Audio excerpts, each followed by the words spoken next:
Welcome back to the show! Welcome back to the show!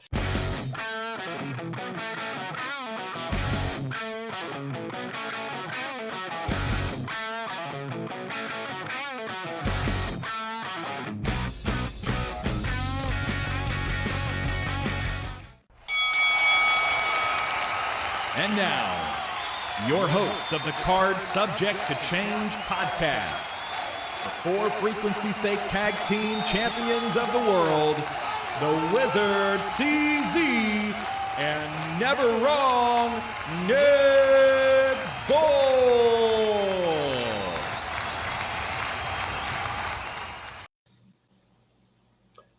Hello, everyone, and welcome back to another exciting edition of the Card Subject to Change podcast, the podcast by the fan, for the fan. Of course, I'm your host, Never Wrong Nick Bull.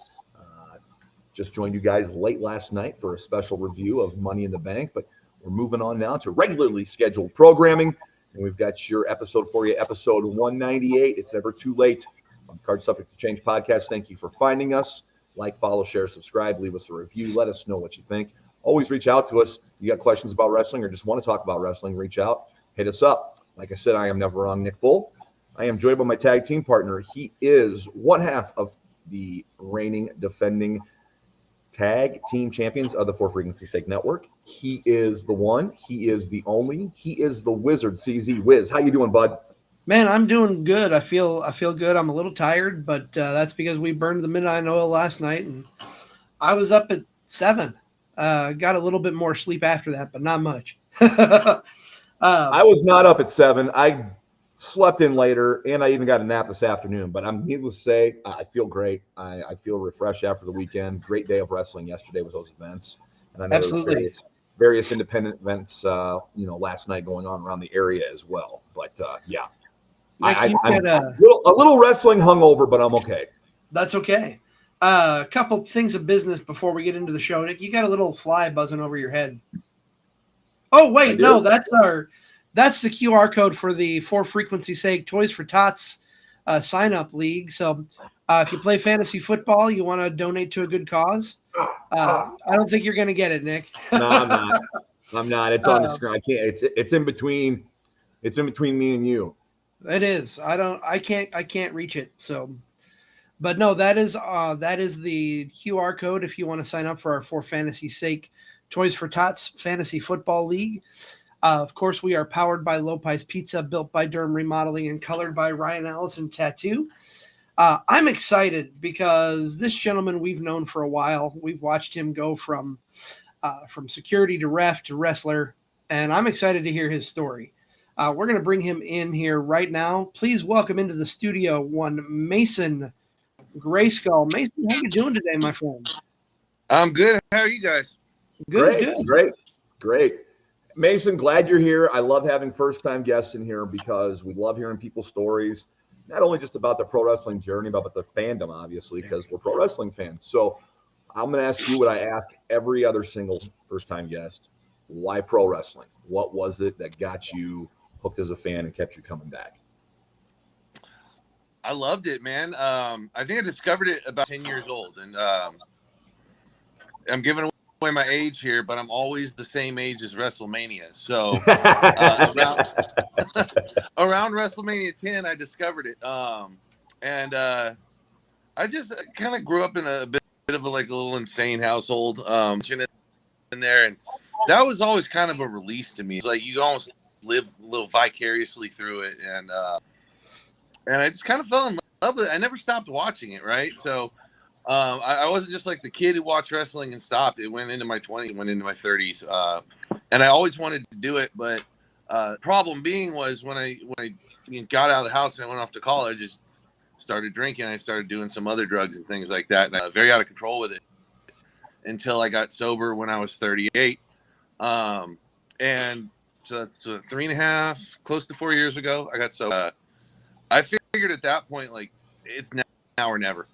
If I want to give this a go, I'm not getting any younger. It's now or never. So I applied to Black and Brave. I had about 20 months that I had to wait before I started training, which gave me off a bunch of weight. Started at 280 pounds, about 35% body fat. I scaled all that off over a matter of about 15 and went in for training, and the rest is history. I'm almost a year into wrestling at this point. Awesome. What was that big moment for you that made you say, okay, I've got to do this? I was here, like I made the decision. I lived in California for most of my life, and I made the decision to move here. Like the price of real estate was going through the roof, and I had bought my house only like 6 years prior, but doubled in value. So I was like, I got to move somewhere where I can just like buy a house and be done with the mortgage. And I was looking at different areas. I just had a lot of homes that could become rentals, like $80,000, $100,000, like you could put money into, turn into a rental. So I was like, I think this is it. But the bonus was Black and Brave was right here. So, I mean, right. I live in Davenport. So buy it one day, and I literally walked into a class in the middle of it because I didn't know class was going on. And Seth goes, can I help you? I told him I want to talk about the school. He told me to come back at 2. I did talk to him and Merrick about the school and location, and 20 months later, I was in there doing it. For sure. What was that prep work like for you? I know we can talk about day zero if you want. I know it's different for everybody, but we've heard plenty of stories about that first day in training. What was the prep work for you building up to getting into that training class? So when I first did, I went and I got a membership at a CrossFit gym, personal trainer, and I got a nutritionist. And I made sure I followed that stuff religiously. I picked CrossFit on purpose because I knew Seth Rollins' school. I'm like, whatever is going to happen, going to revolve around CrossFit. And glad I did that. My guess was right with Seth Rollins being such a CrossFit advocate. And I just did as much as I could to prepare for it. There are some things kind of in hindsight I focused on a little bit. But I did what I thought was best, and it through it. So, and of course, let's talk about talk about as a 10-year-old fan, growing up as a kid, maybe still, who are some of those wrestlers that stuck out to you, guys that you went out of your way to watch, or guys that kept you coming back? Oh man, that's got to be like my number 1 or my number 2 of all time, and they switched, but it's like Bret Hart and Shawn Michaels were amazing to watch. Right? So are you a Bret or Shawn guy? Man, I'm both. I'm both. I can't decide.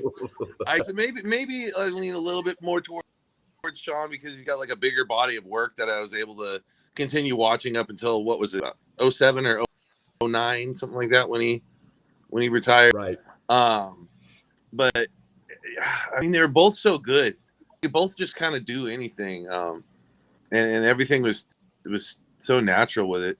And that they could just dig about it and make it look great too. It didn't matter who it was. Oh, they're both pros, man. They're both, they're forever tied with the Montreal screw job thing. But like, that's a question you always ask somebody: you a Bret guy or Shawn guy if you're a wrestling fan?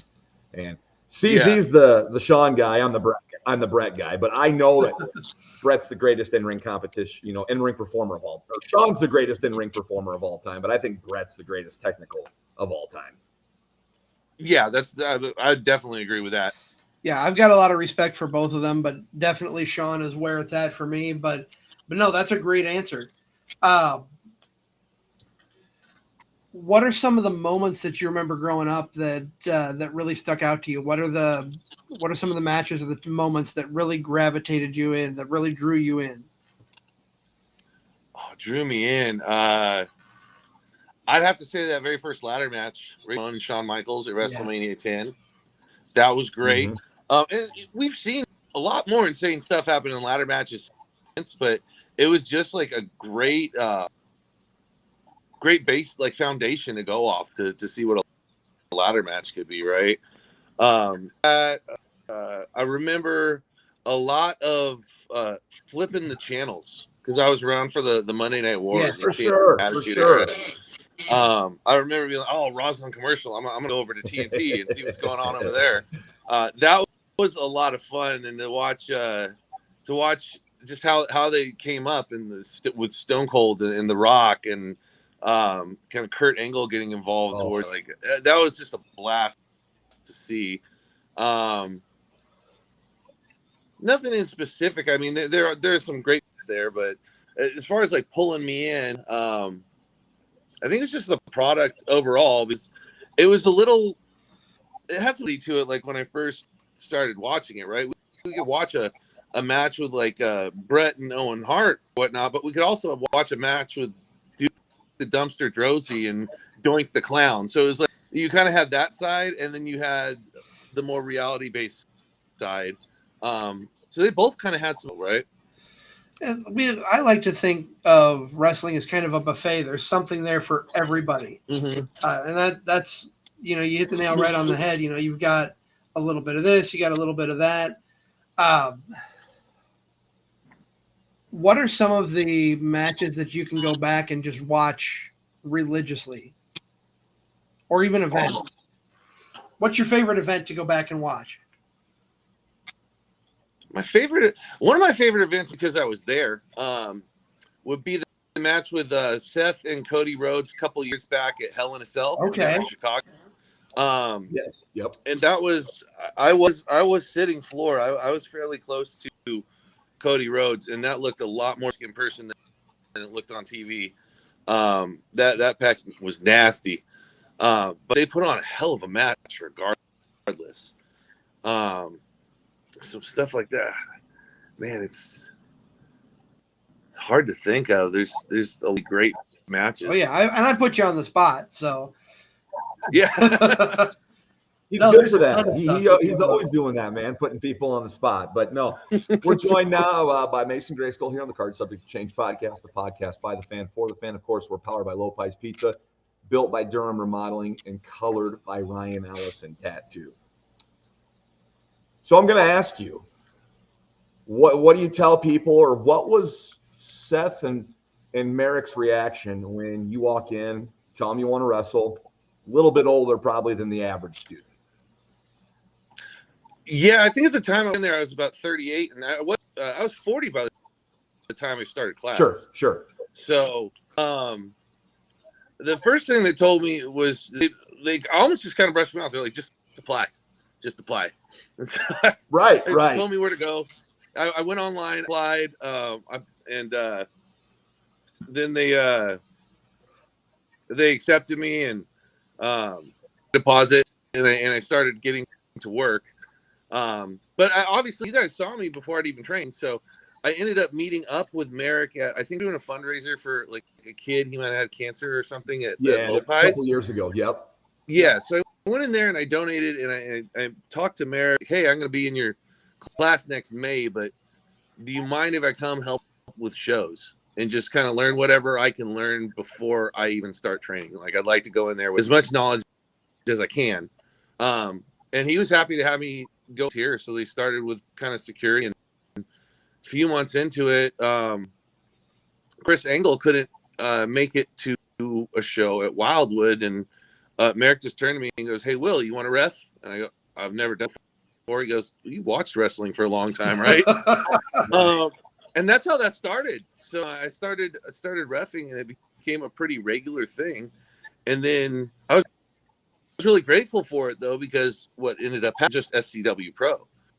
I ended up going to a few different promotions, reffing for Central Fire, reffing for Madhouse. There was a variety of promotions around here that I was able to referee for, which was a good thing. When I came out of wrestling school, I was able to kind of start with a small network. I didn't have to build it from scratch, right? I was already kind of working on it as a referee before training. And that's one of the things you talk about, helping out, before you even started in class. That's something that promoters remember. You're going to stand out to them. And then when you get to that point where you're going to step into the ring as a wrestler, they're going to be like, "Yeah, come on, you helped us out, we'll help you out." Well, one of those things that's always helping out, regardless of where you're at in your career or on the card or whatnot. Watching something on like Vice TV years back, and it was about the indies, but it was kind of centered around Austin Theory before he, made a WWE. Mm-hmm. And it was at the time that they had let go of Drew McIntyre. In the background of some interview, I'm watching, I see Drew McIntyre go by lifting 2 boards. They put together a ring. And I'm going, this guy's been in the WWE. Like, if he can put together a ring on a show, if he can help out and pitch in, right. There's no reason any evident. So that's just kind of been my attitude towards it. I get there early, help put things together, stay late, help tear things down. I know I'm newer and it's expected, but I kind of feel like I'm always going to hold that, with me and do that kind of thing no matter where I go. Without a doubt. Talk about, I want to know about that transition coming from security into being a ref and then finally being a wrestler. What was that, an easy transition to go from reffing to wrestling, or did it take some doing? I mean, they're 2 very different things, but the wrestling took a little bit of time to kind of get the hang of things. I wouldn't say that my first 3 or 4 matches were very good. They're just, you have to, it's hard. There's some part of it that you have to learn out there in front of a live crowd. You can't be done in wrestling school when you've got 5, 6 of your buddies just staring at you. There's things we have to learn about how the crowd interaction plays into the match and go from there. And that just can't be replicated but in front of a live crowd. So just like anything, the first time you do it, it's going to suck. My first few matches, I do feel like they sucked, but it was all with a purpose, kind of figure out how to do it. And I think they've been getting better and better as the years have gone on. And I just keep learning more the longer I do it. Not only that, you run into other people too. You run into guys who've been doing this 5-10 years, and you get to hear from them and pick their brain and get some advice on things. I just think it's a good thing that we have such a large community out here. Like there's no shortage of wrestling out here in the Midwest. Very much so. We're a hotbed for the indies. Definitely blessed to have the wrestling that we do in this area, and definitely you went as before school as a security guard and a ref. Did you you're a year into wrestling? Did you learn anything about during reffing that's helped you with wrestling? I wouldn't say time. There's a little. It's very different. It's I guess the thing I learned most about the transition into a wrestler was as far as like keeping time. When we have a certain time for a match, you know as a referee we've got a clock we're looking at, right? As a wrestler, we're not wearing a watch. Mm-hmm. So it's kind of getting used to being in the ring and just having a feel for a match. That kind of transitioned over. Other than that, not too much. I think it would go the other way around, right? Wrestler, and then you became a ref. A lot would apply to that. You'd be able to kind of anticipate the way the wrestlers are going to move. Right. Kind of keep in your corner and stay out of the way.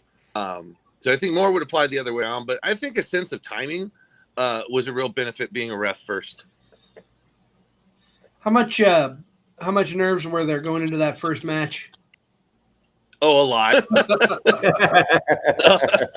A lot. It was interesting. It was last summer, either late July or maybe like the first day of August. And Fouts put me on some outdoor festival show against Angus Kaiser. And we had about 6 minutes. Hotter than hell. It was probably 105 degrees outside. The mat was burning. And so we just went out there and did it. I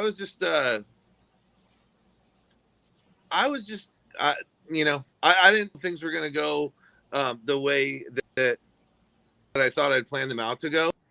I was worried about things going wrong, but it wasn't the world's best match, but it kind of got the nerves out of the way. You know what I mean? Well, you can't have the world's best match unless you get that first match out of the way. No, and then there's a lot more matches you got to get out of the way before you For can have the sure, world's for best sure. match. Absolutely. Certainly not the first one, but I was very appreciative of Austin for doing that for me. I found out that Angus had another match that night, so he literally wrestled 2 matches. Austin to get my first match out of the way for me, and I thought that was really cool of him. That is cool. That is very cool. much so. Do you have, so going into a match, do you have any superstitions, any pre-match rituals that you gear yourself up to get ready to go into the ring? I do a little bit of warming up. I got to make sure I stretch out and kind of get the blood flowing. There's nothing specific that I do. Some people do, others don't. But the hamstrings are stretched, the calves are stretched, the hips are stretched. And those last couple minutes, I just kind of jump around, jog in place, make sure the blood. And that's about it. And what's it like the day after a match? A little bit older than that. I don't want to just focus on your age, but I mean, I just think it's significant that like you became a wrestler essentially when you were 40, right? So yes, hey, I'm 45, CZ's 45. We don't feel like we did 20 years ago. So I'm imagining, man, it's probably pretty tough to get out of bed on a Saturday morning, a Sunday morning after working a show. Yeah, I mean, in my experience, I'm not really feeling it during the match or directly after the match because the adrenaline's running, right? And then it'll be 2 or 3 hours after the match, and the back will start getting a little tense, getting a little sore. And maybe more than the back, depending on what happened in the match, right? But I'm generally pretty sore the next day. But if everything well and nothing like crazy out of sorts, minor type of stuff happens, I'm pretty much good after that day, right? So if I wrestle on a Saturday, I'm kind of recovering. And by Monday, I'm kind of good to go again. Yeah, good.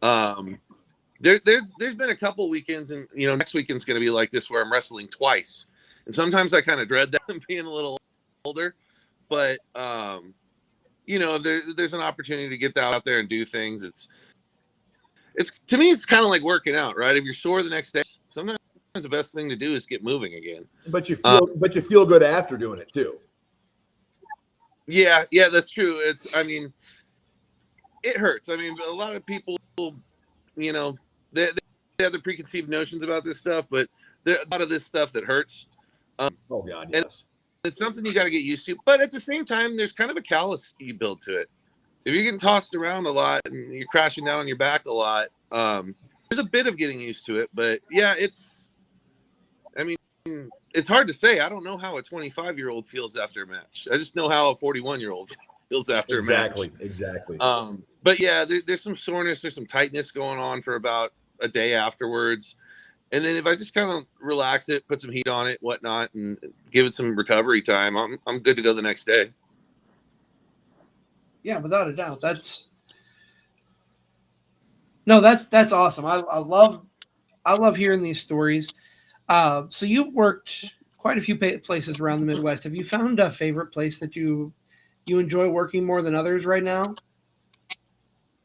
I like where I work, but what I enjoy is I work more frequently where I can be more involved in storyline, where it's not like a one-off match here or there. Right. So I've really enjoyed working with Central Empire Wrestling.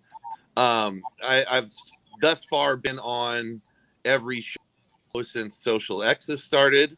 And then there's one I'm actually going to be at next week called Prairie Land Independent Wrestling. They're south of Springfield, Illinois. Okay. They're out there.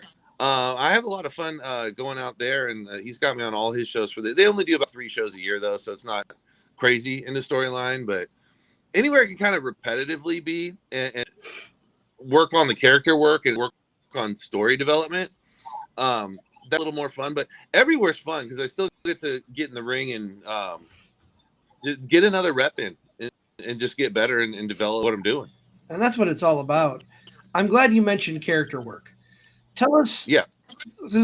I've seen you a few times, not as much as I would like because you're not at places that I'm at often enough to watch. But tell us the evolution of Mason Greyskull. How did he come about, and who is Mason Greyskull? Oh man, Mason Greyskull is a character. I thought of the name prior to wrestling school. I filed an LLC back in January before I went to wrestling school in May, because I knew this. I'm gonna write this stuff off. I have another business that's doing well. I want to write this off, so I filed a business for it. And my initial thought was just kind of someone who's arrogant, who's preaching not to take shortcuts. There's no shortcuts in life. There's none of this. But at the time being the guy in the ring who takes shortcuts every chance he gets. So that was kind of the idea behind the character, and but out kind of coming here and wrestling on the indies, that there's not really the opportunity to tell that story so much, because a lot of you're going to be somewhere new and people don't know you, and that's most of the time that you have to kind of introduce yourself and make yourself known as that heel. And there's not enough in 10 minutes. It's going to tell some intricate story and get all of that across. Right. So I think just this first year has been kind of learning what to do and how to interact with the crowd in order to make them hate my guts. Just kind of the generic heel. However, I'm naturally going to kind of adopt being a heel.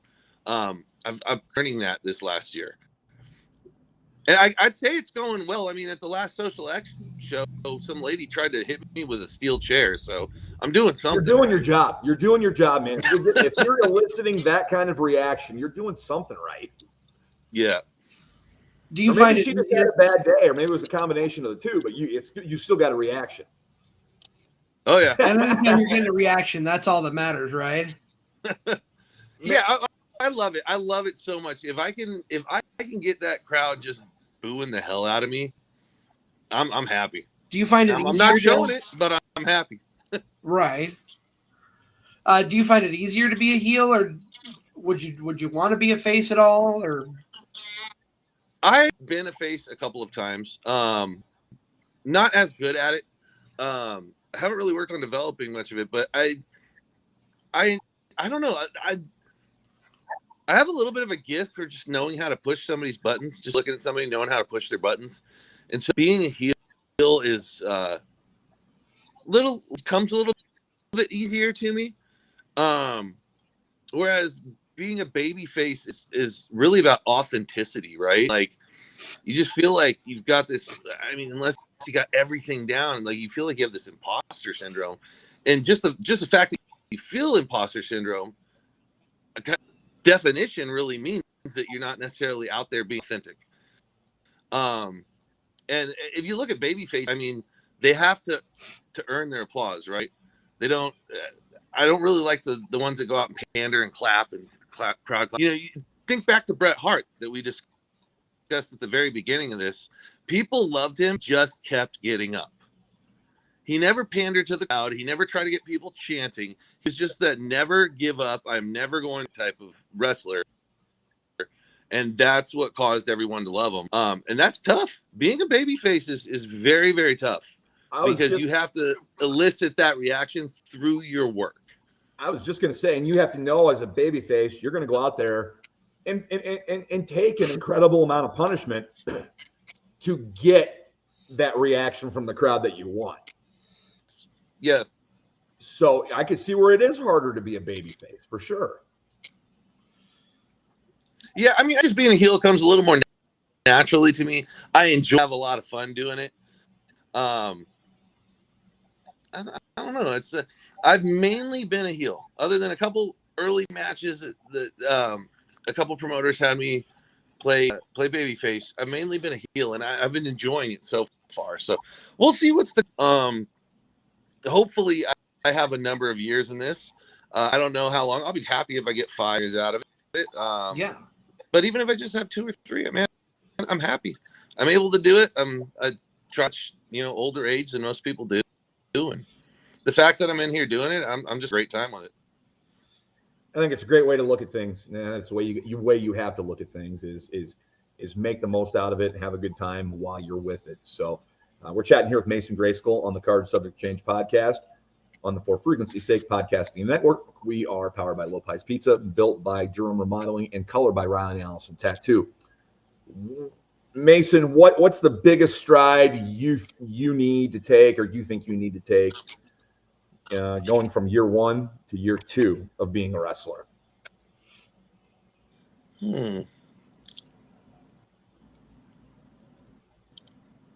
I think just more matches, more character development.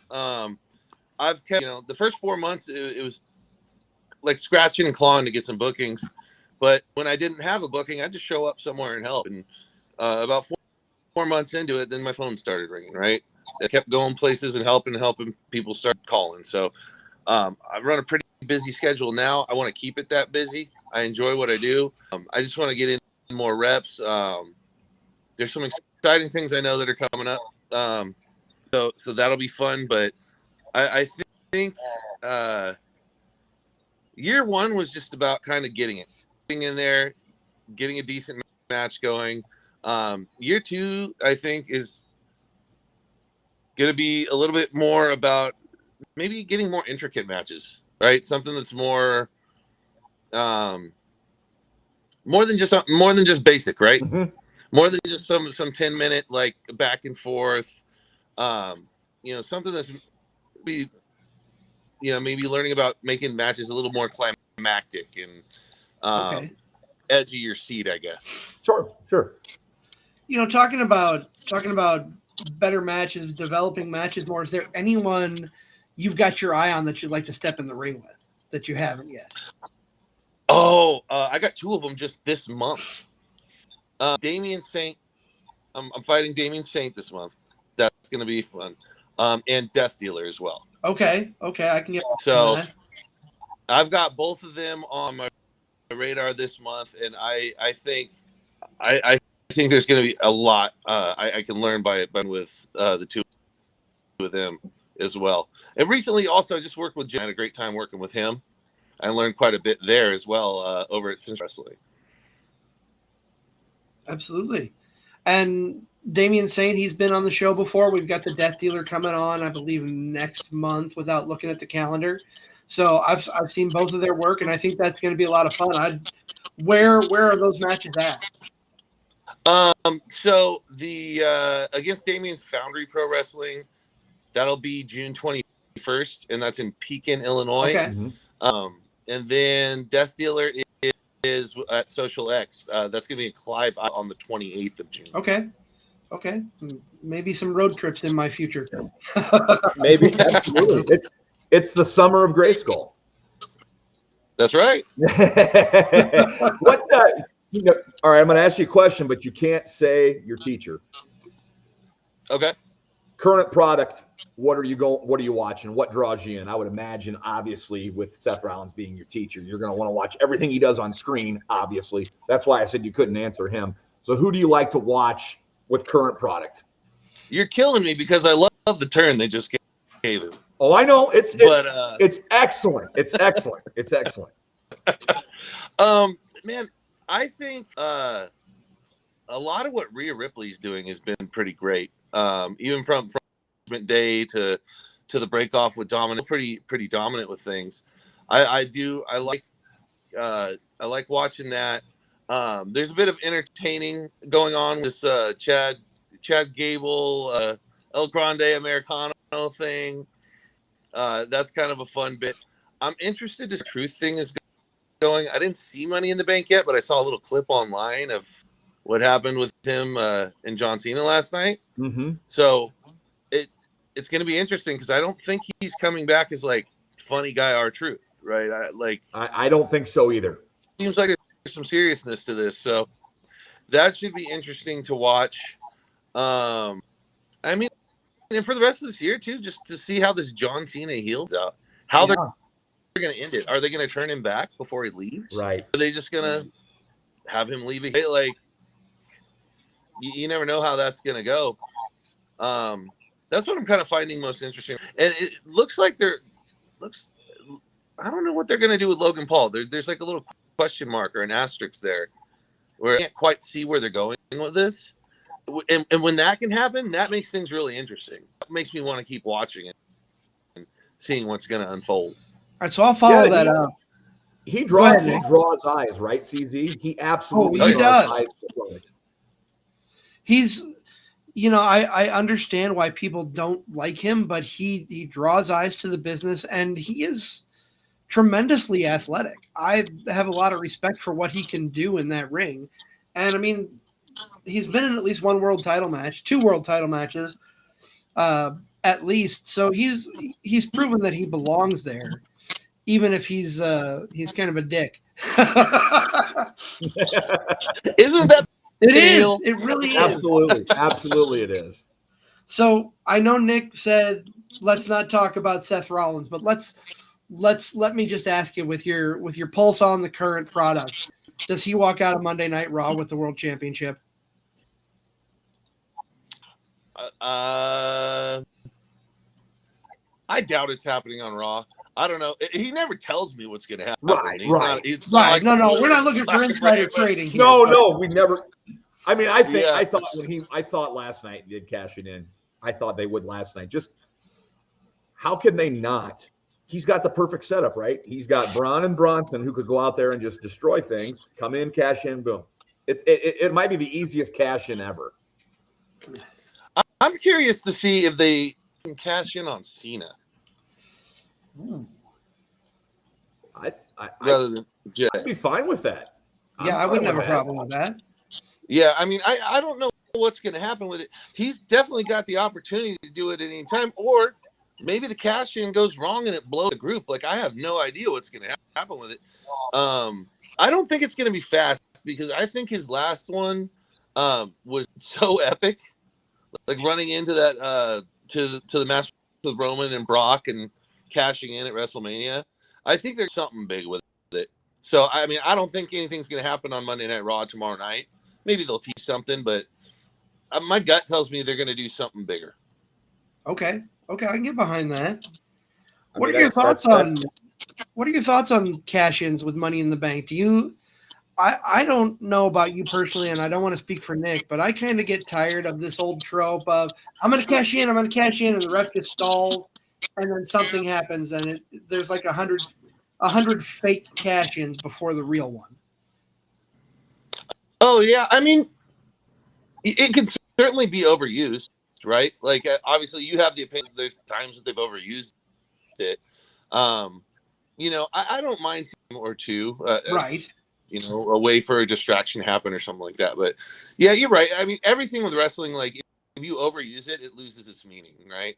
I watched I don't quite like the super kick as much anymore because I see it 10 times a match, right? So you got to be careful about how many times you do something. But there's a time and a place for it, right? Oh yeah. And like you said, I think there have been times where they've overused it, and other times where they've done it appropriately, right? For sure. Usually you got to tease it once or twice to make the most out of it. But yeah, when you do it 10 times, you're kind of, the fans aren't thinking it's real anymore, right? Like, this ain't a real cash in. It's not going to happen. Correct. Absolutely. Well, Mason, I want to ask you. Mason, where can we find? Oh, I think you were going to ask the same thing that I was going to. Go ahead. You go ahead and ask it. Where, if people want to follow you on social media, where can we find you? Facebook and X or Twitter is at MGS Wrestling, and Instagram is at mason.greyskull. Okay. And I know we teased it a little bit, but where are you going to be in the coming weeks? Pretty solid through June and July. So next weekend I'm going to be doing 2. I'm going to be at Mercado on 5th with SCW Pro. On Saturday, I am going to be in Vernon, Illinois for Prairieland in wrestling. The week after, I'll be at Foundry Pro Wrestling in Pekin, Illinois, fighting Damian Saint against Death Dealer on the 28th, and Clive, Iowa at Social X. I'll be at Central Air doing the 4th of July on the riverfront in Clinton. I'll definitely be there. And then gosh, what do I have? The 12th, I'm doing Wrestling for a Cure at St. Jude's Benefit in Springfield, Illinois. Okay. And then I believe it's the 26th. I'm back at Foundry Pro Wrestling back in Pekin on July 26th. Awesome. All good places. And if you haven't seen Mason in the ring, highly recommend it. I've seen him a couple times. It's worth the trip. I mean, any independent place. If you haven't seen independent wrestling and you're watching the show, I don't know why you're watching the show, because that's what we do, other than review the big dogs. But definitely go support Mason, support independent wrestling. Mason, I want to thank you for being part of the show. We've really loved having you on. Nick Scott. Mason, Mercado's on 5th. It's this coming Friday, correct? Yeah, it's this coming Friday. I believe we're starting the action at 6 o'clock. Looks like it's going to be 83 degrees and sunny on Friday. So the weather looks like it's going to hold. I wanted to check the weather. When you said Mercado, I'm like, I love wrestling, but no offense, I don't go there for the wrestling. I'm coming there for the food, then the wrestling. That's going to be brutal. It's going to be brutally honest. I love pro wrestling, but I love me some Mexican street tacos. There's without a shadow of a doubt. So, oh yeah, we'll see you on Friday. I'm planning on going. Yeah, I don't have anything going on Friday. I'll plan on being there. Absolutely, I'm looking forward to it. Yep, awesome. Before we put a bow on this episode, Nick, any final thoughts? No, it was great having Mason in. Hey, it's okay to struggle between being a Brett fan and a Sean fan, without doubt. I love watching those guys work together. I wish they could have gave us a little bit more. We got it at sad end of the Montreal screw job, and then they never got back in the ring together. But they were always such natural dance partners. You got athleticism and showcasing against old school, and doing it the right way.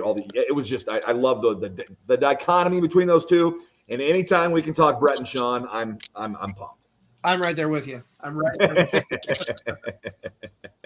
Well, Mason, again, thank you so much. We appreciate you coming on the show, and thank you. Look forward to hearing more of your story when you get a little further in the business. Let's have you back next year, see where you're at. So I'd love to come back anytime. Thank you guys both. Absolutely, Mason. Thank you. That is going to wrap things up for this episode of Card Subject to Change, the podcast by the fan for the fan. As always, we are powered by Lopez Pizza, built by Durham Remodeling, and colored by Ryan Allison Tattoo. For my tag team partner, Never Wrong, Nick Bull, I am the Wizard CZ. We'll be back here for our midweek show, The Kickout, talking all things Worlds Collide. And then we'll be back next week talking to Casey Jacks right here at an earlier time next Sunday. So stay tuned. We'll have more details on that coming up. But in the meantime, go out and enjoy pro wrestling. Thank you for watching Card Subject to Change.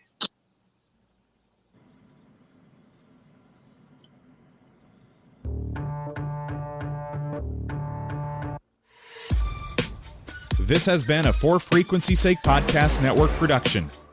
For more great content, subscribe to For Frequency's Sake on YouTube, Facebook, and Twitter.